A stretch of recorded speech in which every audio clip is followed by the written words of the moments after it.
네, 저희 이제 3교시 수업 이어서 진행하도록 하겠습니다. 여러분들도 이제 그 사이버로만 계속 공부를 하시니까 좀 답답하긴 하실 것 같은데요. 아무래도 이번 주까지는 4주차까지는 사이버로 진행을 하시게 될 거고, 아마 4주차가 추석 연휴가 지나고 코로나 상황에 맞춰서 한번 다시 선생님들과 의논을 해서 선생님 의견을 좀 존중해서 수업 진행 방향에 대한 것도 백석톡을 통해서 아니면 학생 여러분과의 의사소통을 통해서 결정을 하고 진행을 할 예정입니다. 자, 이 전 시간에 이제 저희는 그 사례 관리와 관련된 이론들, 이론적인 근거 중에서 생태체계 관점, 그 다음에 강점 관점, 그 다음에 네트워크 이론, 그 많은 이론 중에서 세 가지를 좀 중점적으로 함께 살펴봤고요. 또 외국의 사례들에서 이야기하고 있는 다양한 사례 관리의 모형들에 대해서 한번 보았습니다. 그래서 모형들에 대한 건 다시 한번 말씀드리지만 뭐 일일이 다 설명을 드리고는 지역사회의 여건이나 사회 구성의 어떤 구성의 분포, 그 다음에 지역사회 발전 정도에 따라서 그 외국의 사례들이 우리 한국형 사례에 뭐 무조건 맞다. 아니면 어떠한 사례 케이스들이 있을 때 이럴 때는 뭐 얼리형 아니면 이런 뭐 홀과 동료들의 ICM 모형 뭐 아니면 다른 여러 가지 모형들을 뭐 적용해야 된다라고 이렇게 단정적으로 딱 말씀드릴 수는 없습니다. 다만 이러한 그 유형들로 어떤 형틀로 구별을 해서 체계를 가지고 사례 관리를 해오고 있던 것들이 있구나 하는 것 정도 이해를 하시는 게 좋을 것 같고요. 또 필요하다라 그러면 졸업후에시라도 아니면 현장에서 필요한 경우에 이런 교재들을 한번 다시 둘러보시고 공부하시면 좋은 어떤 사례들로 또 그때 필요에 의해서 또 공부를 하시게 되면 또 다른 어떤 좀 더 피부에 와닿는 경험들이 되지 않을까 생각을 하고요. 이번 세 번째 시간에는 여러분들 교재 80페이지부터 시작인데요. 이런 다양한 사례들 중에서 실제 한국에서 적용에 대해서 실천되고 있는 또 현재 계속 실천해 가면서 업데이트해서 개발하고 있는, 발전시켜 나가고 있는 한국형 적응 모형들은 어떤 게 있는지 약 세 가지 유형으로 좀 보겠습니다. 그래서 정신보건 분야, 그 다음에 종합복지관 분야, 그 다음에 아동 청소년 분야에서 세 가지 모형들을 현재 우리 한국 사회에서 실천하고 있고 또 다른 어떤 실천의 과정들에서 업데이트를 통해서 또는 평가를 통해서 계속 발전시켜 나가고 있는 분야의 어떤 실전적인 모델들을 좀 한번 검토를 통해서 사례관리 현장에서의 경험들을 함께 공부해 보도록 하겠습니다. 자, 그 첫 번째가 한국형 사례관리 중에서 정신보건 분야에 서울시에서 진행을 했던 2008년부터 진행했던 한국형 ACT 모형이라는 모형입니다. 자, 여러분들 그 사례 관리라고 하는 것이 원래 탈시설화, 뭐 정상화, 뭐 이런 지역사회 보호, 뭐 이런 개념으로 시작을 했다라고 알고 계시고요. 또 그 다음에 이제 탈시설화에 관한 부분들은 어쨌든 시설을 벗어나서 어떤 그 시설에 계시는 종사자분들이나 아니면 클라이언트 분들에 대한 어떤 보호와 함께 지역사회에서 함께 어울려 살아가는 것들을 목적으로 했다라고 말씀을 드릴 수 있는데 바로 여기에서 시작된 것들이 이제 사례관리다라고 볼 수 있겠죠. 그래서 사례관리 등장이라고 하는 것은 탈시설화와 함께 시작을 했고요. 그 탈시설화라고 하는 것은 실제로는 엄밀하게 좀 분석을 좀 해보면 정신보건 분야에서 시작을 했던 거죠. 실제로는 보통 이제 정신적으로 지체장애가 있거나 발달장애가 있거나 뭐 하신 많은 분들을 지역사회에서는 이제 개인적으로는 이 역사적으로는 터부시해 왔던 거죠. 그래서 그분들은 따로 좀 시설을 만들어서 그분들만 따로 이렇게 분리해서 그 시설에서 생활을 하시도록 해서 해드렸던 건데 그런 것들이 오히려 더 큰 문제를 낳고 또 더 큰 사회적인 문제와 그분들의 정상적인 치료를 돕는 어떤 것들에서는 좀 부정적인 면들이 좀 보여지기 시작했다는 거죠. 그래서 시설에서 벗어나서 지역사회로 아니면 가정에서 어떤 여러 가지 다양화된 사회복지 서비스들과의 연계를 통해서 지역 내에서 이제 활동을 하시면서 서비스를 이용하실 수 있도록 하는 어떤 그런 부분들에 대한 발전이 이루어져 왔는데요. 그런 것들의 시작이 바로 이런 한국에서의 적용했던 모형도 이런 ACT 모형이라고 하는 거죠. 그래서 1970년대에 미국의 위스콘신주에서 등장한 ACT라고 하는 모형인데요. 즉, Assertive Community Treatment라고 하는 것은 적극적인 아니면 집중적인 지역사회 개발 지역사회 치료 모델이다라고 할 수 있겠죠. 그걸 줄여서 그냥 ACT 모형이다라고 이렇게 이야기를 하고 있고요.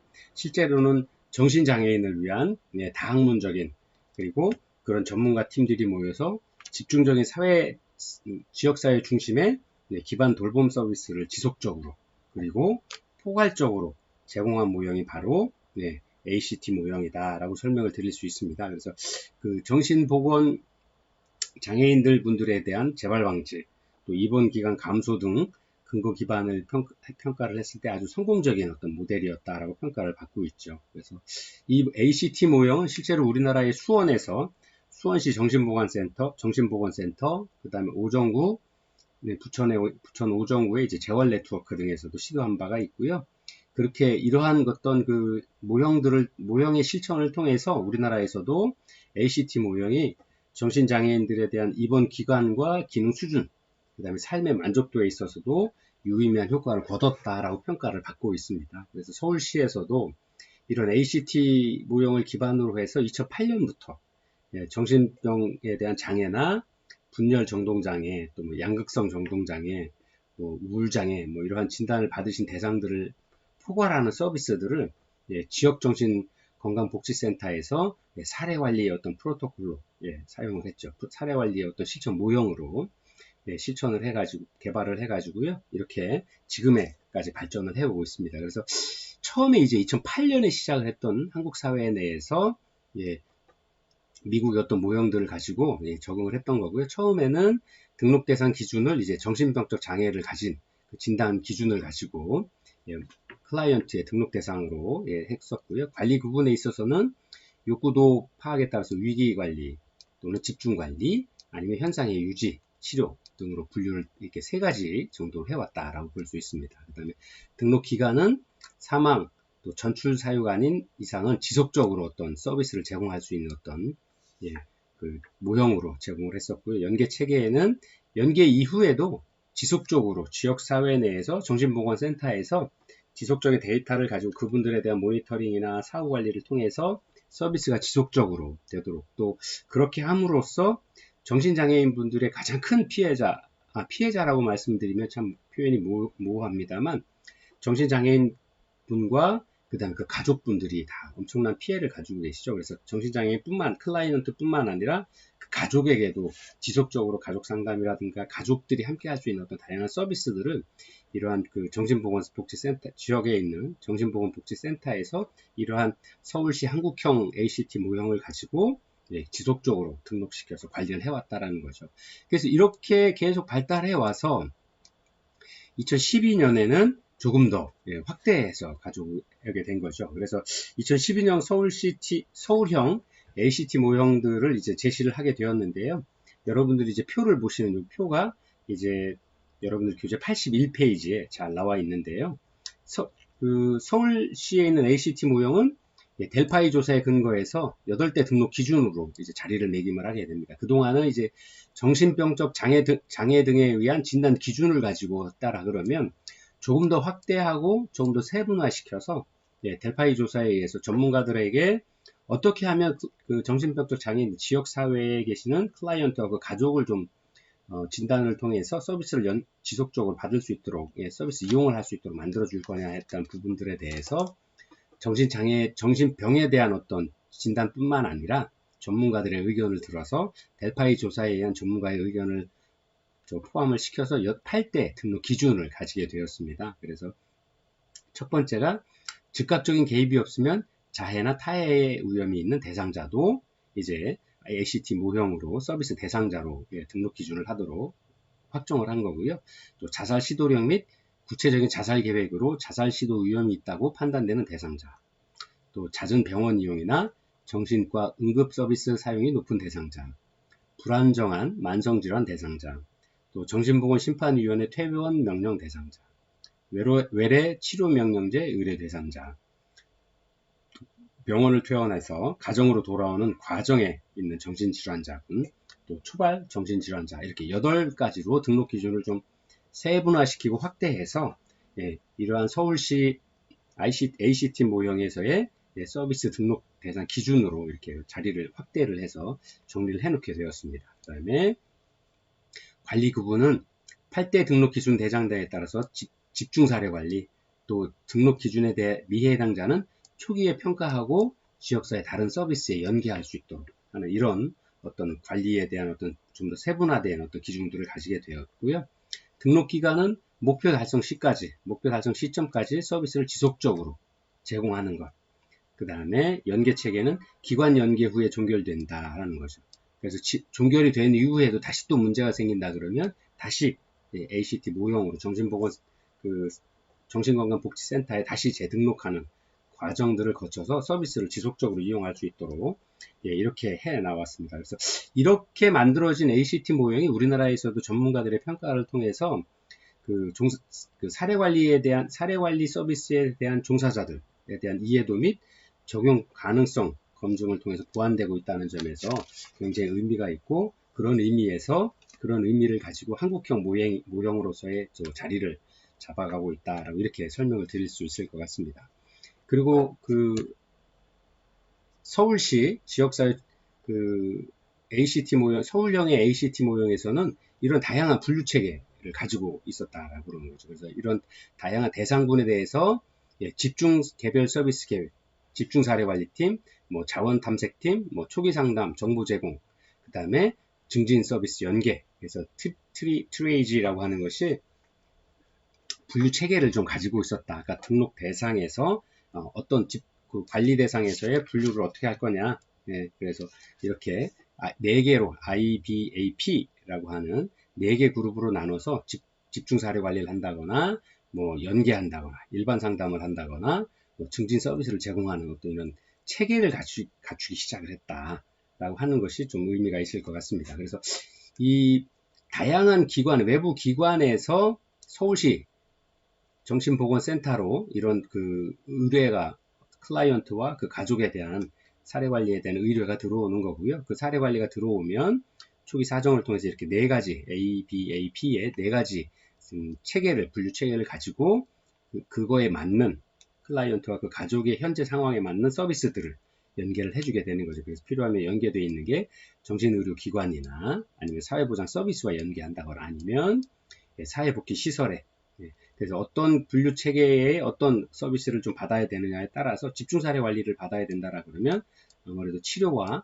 생활에 대한 서비스를 연결하기 위해서 정신의료기관에 연결하게 되겠죠. 그 다음에 자원 탐색이나 초기 상담 정보 제공은 사회복지 시설이나 사회보장 서비스에, 또 증진 서비스도 사회보장 서비스에 연계해서 이제 일상의 사회로 이 서비스를 정신보건복지센터에서의 서비스를 다 아니면 프로그램들을 다 관리력 체계를 기관을 연계해서 서비스를 이용을 하신 후에 이제 다시 일반 사회로 넘어가시게 되는 거죠. 아까 전 페이지에서 잠깐 보셨던 것처럼 기관 연계해서 어떤 이런 서비스를 다 활용을 하신 이후에는 지역사회로 종결이 돼서 지역사회로 돌아가셨다가 다시 또 문제가 재발한다라 그러면 다시 이런 초기 사례 관리를 통해서 어떤 분류 체계로 들어오실 거냐.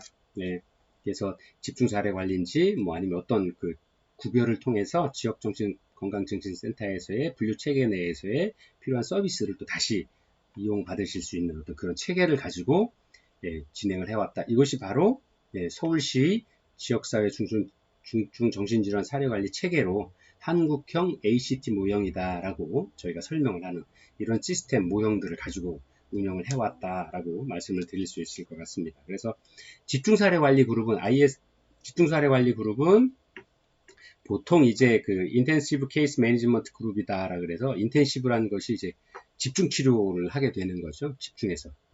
그래서 집중사례관리 그룹은 2012년에 8개 유형에서 발견된 중증 정신질환자라고 할 수 있습니다. 그래서 센터에서 집중사례 관리가 필요한 서비스 대상이죠. 이분들에게는 강도 높고 집중적이고 전문적인 서비스, 그러니까 정신의료기관이나 아니면 사회복지 시설 중에서도 주로 이런 정신의료를 치료한 집중적인 어떤 치료를 받기 위한 어떤 사례관리 팀으로 구별이 될 수 있죠. 자, 개별 서비스 계획 ISP를 만들었을 때 개별 사례관리자 선생님들이 개별적인 클라이언트 개개인에 대한 집중 사례관리 계획, 서비스 계획들을 세우시죠. 그래서 그런 계획을 세우고 이 계획표에 의거해서 정신의료기관과 함께 집중적인 치료를 받게 되는 겁니다. 그 다음에 개별 서비스 계획에서의 자원 탐색에 대한 그룹들은 위기 상황은 아니지만 센터의 집중 사례 관리 서비스에 해당되지 않는 그룹으로서 사회복지 시설과 같은 정신재활 시설이나 뭐 이런 서비스 제공 기관으로 연계되어서 일상으로 돕기하기 위한 어떤 훈련이나 아니면 그런 일상의 연습들을 할 수 있는 어떤 그런 분류 그런 대상자분들을 이제 바로 자원 탐색 브로커 그룹이다라고 하는데요. 연계 그룹 또는 자원 탐색 그룹 이렇게 분류를 하고 있고요. 일반적인 그룹은 뭐 정신적인 문제가 나오지 않기 때문에 일반 상담이나 관련 정보들을 제공해서 사회보장 서비스를 이용할 수 있도록 하는 어떤 이런 초기 클라이언트들을 이제 이런 A그룹으로 연계를 하게 되는 거고요. P그룹은 증진 서비스를 증진을 하는 거죠. 정신질환 대상자 외에 소아청소년, 또 우울증이나 자살에 관한 부분들에 대한 어떤 어려움을 겪고 계신 분들, 또 알코올 중독, 또 노인 대상자분들 중에서 고위험 대상자분들, 그런 분들에 대해서는 센터 내에 있는 증진 서비스 또는 사회보장 서비스와 연계되어서 그런 어떤 서비스들을 연계해서 받으실 수 있도록 진행을 하고 있는 어떤 체계들을, 이런 모형 체계들을 갖추고 있습니다. 자, 그래서 이제 여러분들 교재에도 중증정신 질환자에 대한 사례관리 분류 체계가 잘 나와 있는데요. 뭐 정신과적 위기 상황인가, 치료력이 있는가에 따라서 어떻게 클라이언트와 그 가족을 아까 말씀드린 IBAP 중에서 어떻게 위기 집중관리 팀인지 자원 탐색인지 아니면 초기 상담만 드리고 말 건지 아니면 서비스 증진 서비스만 연결할 건지에 따라서 이렇게 여러 가지 플로우 차트에 따라서 어떤 클라이언트들을 구별할 수 있는 어떤 방법들을 이렇게 가지고 있는 거죠. 그래서 정신과적 위기 상황인가 예스면은 바로 위기 집중 위기 개입 집중 사례 관리 팀으로 오셔서 서비스를 이용을 하시고 그다음 서비스를 종결하는 과정이거든요. 만약에 우리 기관에서 만약에 좀 어렵다 그러면 타 기관에도 서비스를 우리 할 수 있는 거죠. 그래서 마무리가 되는 거고요. 그다음에 정신과적 치료 과정이 정신과에 대한 어떤 치료를 받은 경험이 있는가에 따라서도 뭐 위기 집중 사례가 된다던가 아니면 등록해서 자원 탐색하는 어떤 기관으로 갈 것인가에 대한 어떤 기별을 하는 거죠. 그다음에 정신과적 위기 상황도 아니고 정신과에 대한 치료를 받은 경험도 없는 분들은 현재 치료가 적당한가에 따라서 뭐 초기 상담을 할 건지 아니면 증진 서비스에 연계할 건지에 대한 이런 다양한 흐름들에 대해서 논리적이고 체계적인 클라이언트와 그 과정을 분류하기 위한 어떤 과정들을 가지고 있었다라고 말씀을 드릴 수 있습니다. 자, 두 번째는 종합복지관. 아까는 이제 정신질환자에 대한 서울시의 ACT 모형에 대해서, 한국형 모형에 대해서 살펴봤고요. 두 번째는 사례 관리가 중점적으로 이루어지고 있는 종합복지관 분야에서의 한국형 모델을 설명드리겠습니다.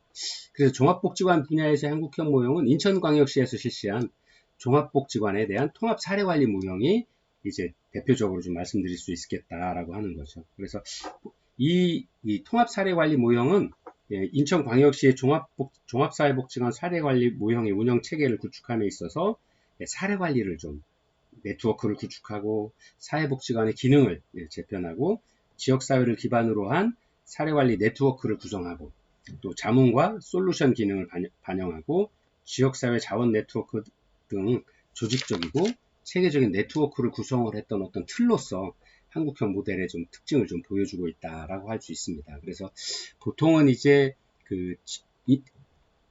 인천에서의 종합복지관들끼리의 연계팀들을 하고 지역사회 자원들 연계했던 모델로서 모형으로서 역할을 좀 보면 어쨌든 이제 지역사회 복지관이 있었을 거고요.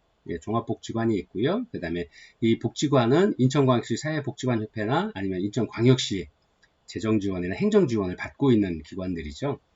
자, 종합복지관이라고 하는 기관과 그냥 일반 복지관이라고 하는 기관이 다 있죠. 여러분들 전에 공부를 하셔서 아실 건데요. 종합복지관은 우리나라 법에 의해서 사회복지사업법에 의해서 그 다음에 국토교통부의 주택건설 촉진에 관한 법률에 저소득 가정이 모여서 살고 있는 LH에서 짓고 있는 작은 평수의 저소득 가정을 위한 임대주택 안에는 복지관들을 의무적으로 하게 되어 있죠. 그래서 그게 아파트가 뭐 예를 들어 2000세대 이상이다 그러면 1000평 이상 2000제곱미터 이하니까 한 500평, 건평으로 한 500평 정도의 그걸 짓도록 의무적으로 법에 되어 있습니다. 그래서 1년 그 건물 평수가 건물 규모가 일정 규모 이상이면 종합복지관, 또 일정 기간 중간이면 그냥 종합복지관, 예, 그거보다 더 작은 평수, 뭐 아파트 세대로 따지면 뭐 1000세대 이하일 경우, 아니면 500세대, 1000세대에서 500세대 이하 이내일 경우에는 뭐 그냥 일반 지역사회복지관, 이렇게 세 가지로 구별을, 가나다형으로 구별을 해서 짓도록 되어 있습니다. 그래서 종합복지관은 가형으로 가장 큰 규모의 지역사회복지관이다 라고 이해를 할 수 있고요. 그래서 그러한 종합복지관의 통합사례 모형으로서 관장과 부장 뭐 했는데, 이런 조직을 사례관리팀, 자원개발 및 조직화팀, 서비스 및 프로그램 팀으로 아예 분류를 했다라는 거죠. 이렇게 따로따로. 네. 그래서 통합사례관리 모형에서의 업무에 있어서는 뭐 그냥 한 팀들이 다 뭉뚱그려서 일을 하고 있는 게 아니라 전문화해서 이렇게 따로따로, 예. 서비스 및 프로그램 팀은 대상자들에 대한 서비스와 그 프로그램을 운영하는 곳에만, 또 자원개발 및 조직화는 지역사회 조직 및 자원개발에, 그 다음에 사례관리팀은 이러한 우리가 지금까지 공부하고 있는 서비스 제공기관 및 뭐 사례관리 기관들을 연계를 해서 그런 어떤 사례관리 기관의 업무들만 전문화시켜서 그런 팀으로 만들어서 했다라는 거죠. 그래서 이 사례관리 팀은 다양한 서비스 제공기관이나 그 사례가 다른 연계되어 있는 사례관리 팀들에만 연결해서 네트워크를 만들어서 그 업무만 본격적으로 볼 수 있도록 한 어떤 그런 통합 사례관리 네트워크의 모델로서 한국형 사례 모형으로 자리매 나가고 있다라고 이렇게 말씀드릴 수 있을 것 같습니다. 그래서 종합복지관의 통합 사례 관리에 대한 어떤 모형들은 특징이 뒤에도 나오고 있습니다만, 첫 번째, 독립된 전담팀으로서의 사례 관리 팀이다 라고 말씀드릴 수 있습니다. 그래서 아까 말씀드렸던 것처럼, 네. 자, 여기 보시면 이렇게 사례관리팀, 자원개발팀, 조직화팀, 뭐 서비스 및 프로그램팀, 이런 식으로 딱 팀들을, 부서를 개편을 하고 각 팀 간의 상호 협력을 시도하도록, 예, 그래서 그리고 스스로 자기가 맡고 있는 업무에 대한 전문성을 좀 더 확보할 수 있도록 이렇게 좀 해줬다라는 것들이, 예, 좀 처음으로 시도해서 한국형 모형으로서의 자리매김을 해나갔다고 할 수 있는 거고요. 그 다음에 만약에 재가복지 서비스나 이런 것들은 사례관리팀에서 일괄 하는 것이 아니라 자원개발도 하고 지역사회 조직도 만들고 서비스도 진행하고 프로그램도 진행하는 것이 아니라, 사례관리팀은 그냥 사례관리에 대한 어떤 총괄적인 업무, 기관 간의 네트워크와 사례관리로서의 지역사회 자원들을 확인하는 어떤 그런 정도 일들을 해왔다라는 것들로 전담팀으로서의 역할을 만들었다라는 것. 두 번째가 지역사회와 함께하는 통합사례관리팀이다. 지역사회 자원들을, 이렇게 다양한 지역사회 자원들을 연계하고 네트워크를 만들어 나갈 수 있는 어떤 그런 일들을 만들었다. 그래서 통합사례관리 네트워크를 구성을 했다라는 것이 의미다라고 보여질 수 있습니다. 그럼 세 번째가 슈퍼바이저 사례관리 연구회라는 것을 두어서 모형을 개발하거나 교육훈련하거나 또 사례관리자들에 대한 슈퍼비전을 주는 것들을 다 외부에서 위촉된, 이 기관 안에 들어있지 않고 외부에 계신 어떤 외부 전문 기관에 위촉된 전문 슈퍼바이저 분들께서 이런 일들을 해줬다. 그래서 사례관리에 관한 부분들에 대한 어떤 객관적이고 체계적이고 이론적인 어떤 이론 근거들을 좀 제공을 할 수 있었다라는 것이 운영 전반에 걸쳐서 자문을 줄 수 있다라는 것들이 좀 다른 특별한 특징으로 좀 보여지고요. 네 번째가 중개 및 연계를 촉진하는 사례관리 자원망들을 좀 잘 만들어서 촉진해왔다.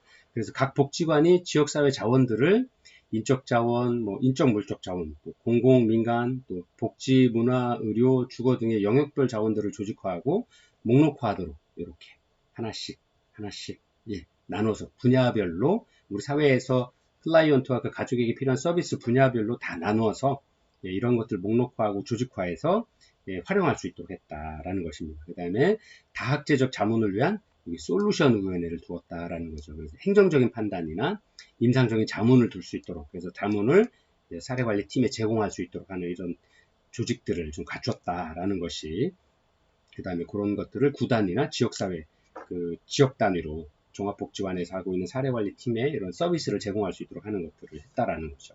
그다음에 여섯 번째로 사례관리 사업을 지원하는 사례관리 지원팀을 만들어서 사례관리 지원 센터를 만들어서 운영을 할 수 있도록 했다라는 거죠. 그래서 사례관리 지원 센터의 역할들은 뭐냐면 사례관리 사업에 대한 교육 훈련, 또 자문과 컨설팅, 평가 등을 실시하는 조직으로서 인천 종합사회복지관의 통합사례관리 모형 개발에 참여한 사례관리 연구회가 그런 역할들을 해줄 수 있었다라는 거죠. 그래서 그 외에 그전에는 종합복지관 안에서 그 복지관의 구성원들이 관장을 중심으로 다양한 구성원들이 그런 많은 일을 혼자서 다 하고 슈퍼바이징도 다 해주고 뭐 외부의 행정적인 판단, 인상적 판단 뭐 이런 것들을 했었는데 이런 것들을 전문적인 어떤 외부 기관들, 솔루션 위원회나 사례관리연구회 같은 어떤 위원회를 두어서 실제 업무에만 충실할 수 있도록 하고 그 외에 자문이나 슈퍼비전은 외부 전문기관에서 이렇게 제공을 할 수 있었다. 이렇게 모형들을 만들어서 실천을 해왔다. 그래서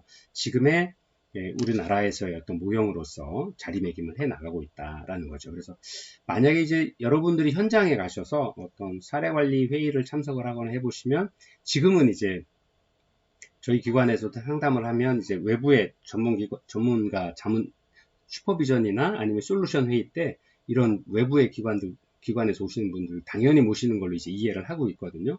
근데 이런 모형들을 가지고 실천을 했던 경험들이 많이 널리 퍼지고 또 공부를 하게 되니까 그렇게 하게 되는 거죠. 초창기에는 기관에서 그런 일을 자체에서 다 했었거든요. 그러다 보니까 올바른 판단을 한다거나 아니면 그 외부의 전문가적인 어떤 시각들을 또 외부의 의견들을 받아들이는 것이 좀 효율적이고 효과적이지 못했다 하는 평가들을 받고 있습니다. 그래서 이런 부분들이 이제 점점 발전이 됐고 아마 선생님들이 현장에 가셔서 이제 참석을 해보시면 아마 이렇게 다양한 분야의 다학제적인 외부 전문가들도 참여를 해서 어떤 케이스에서의 어떤 그 사례관리자 선생님들의 어떤 사업 진행 방향이나 프로그램 운영 방향 또 아니면 어떤 어려운 문제에 부닥쳤을 때의 어떤 해결해 나가기 위한 어떤 조언들이나 이런 것들도 이러한 어떤 체계 하에서 여러분들에게도 많은 자문이 주어질 수 있을 거다 생각을 합니다. 그래서 이러한 역할들을 통해서 이러한 모형들을 통해서 지금의 사례관리 어떤 모형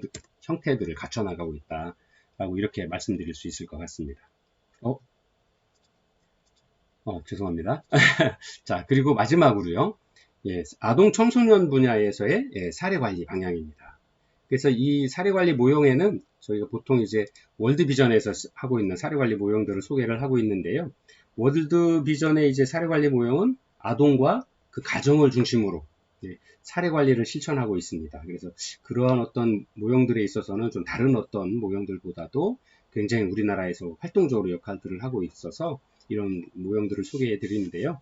이 사례관리의 월드비전의 어떤 그 모형은 사례관리의 원칙과 방향, 그리고 사례관리의 운영체계 및 과정, 또 평가, 또 성과관리에 대한 구체적인 지침을 만들어서 사례관리 인력에 대해서 그분들에 대한 사례관리에 대한 입문의 과정, 또 심화 과정, 관리자 교육 과정까지도 매년 정기적으로 운영을 통해서 이런 그 사례관리자에 대한 역량 강화에 대한 부분들도 잘 좀 진행을 해 나가고 있는 것이 이제 다른 어떤 모형들보다도 아동 청소년 분야에 있어서의 어떤 특징적인 어떤 모습들을 보여주고 있다라고 할 수 있습니다. 그래서 그 월드비전의 사례관리는 아동 중심의 실천이다. 그 다음에 통전적인 실천이다. 전인간적인 어떤 실천 방법이다.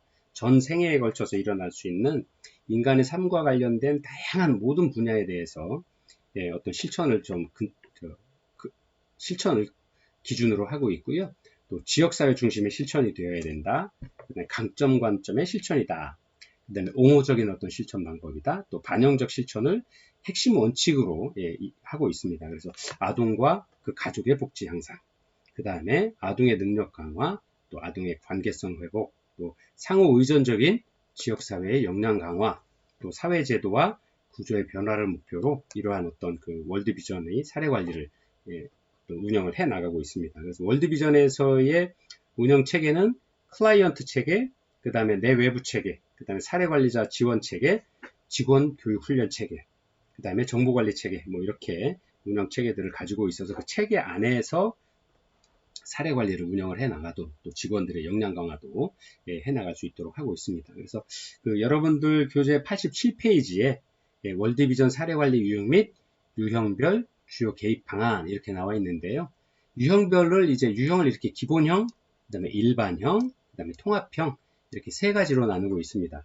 여러분들 이제 공공방송에서도 요즘도 많은 연예인들이 이렇게 우리보다 못한 저개발 국가에 가셔서 아이들의 복지에 관한 부분들에 대해 관심을 유도하기 위한 또 공익성 홍보도 하고요.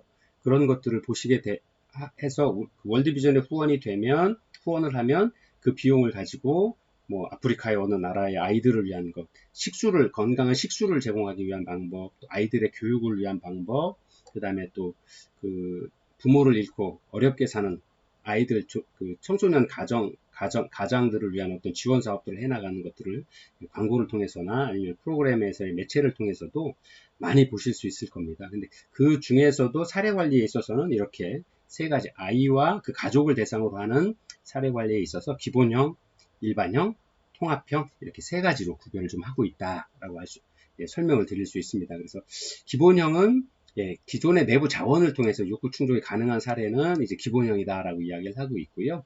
일반형은 기존의 내부 자원을 통해서 욕구 충족이 가능한 사례다.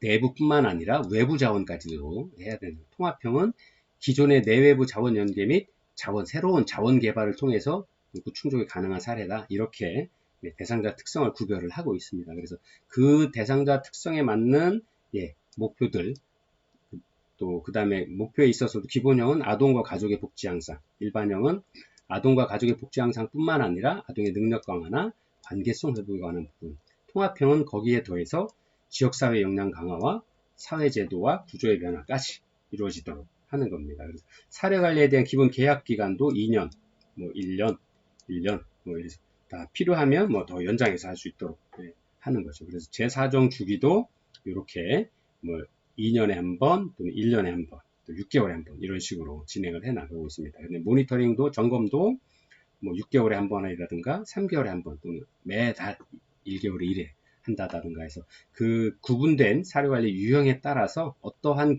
유형이냐에 따라서 서비스 목표라든가 아니면 모니터링 기간이라든가 하는 것들을 규정을 두고서 아동과 그 가족의 복지 향상을 위한 어떤 그 사례관리 실천 모형들을 제공을 하고 있습니다. 그래서 이러한 그 다양한 분야에서의 사례관리 모형들이 이제 한국형 사례관리 모형으로 자리를 잡아가고 있고요. 여러분들이 이제 졸업을 하시고 어떤 기관에서 아니면 어떤 복지관에서 근무를 하시게 될지는 모르지만 그 몸담고 있는 기관에서의 사례관리를 어떻게 진행을 하고 있는지, 또 이것이 우리나라에서 자리 잡고 있는 한국형 사례관리 모형에는 어떤 분야에서 적정하게 활용되고 있는지를 한번 눈여겨보신다라 그러면 아마 현장에서 업무 적응력이나 그 다음에 이제 그런 그 기관의 직장에서의 어떤 그 통합성, 그 다음에 업무 능력을 발휘하는 곳에도 많은 도움이 되지 않을까 생각을 합니다. 그래서 이렇게 세 가지 모형으로 정신보건 분야, 그 다음에 아동 청소년 분야, 그 다음에 종합복지관에서의 사례관리 모형들을 한번 다 같이 공부해 보았습니다. 자, 이렇게 해서 3교시 수업을 마치고요. 다음 주 또 다시 건강한 모습으로 여러분들 뵙도록 할 건데요. 다음 주에는 저희가 드디어 4장 사례관리 수행 체계와 슈퍼비전에 대해서 함께 공부해 보도록 하겠습니다. 건강한 모습으로 다음 주에 뵙겠습니다.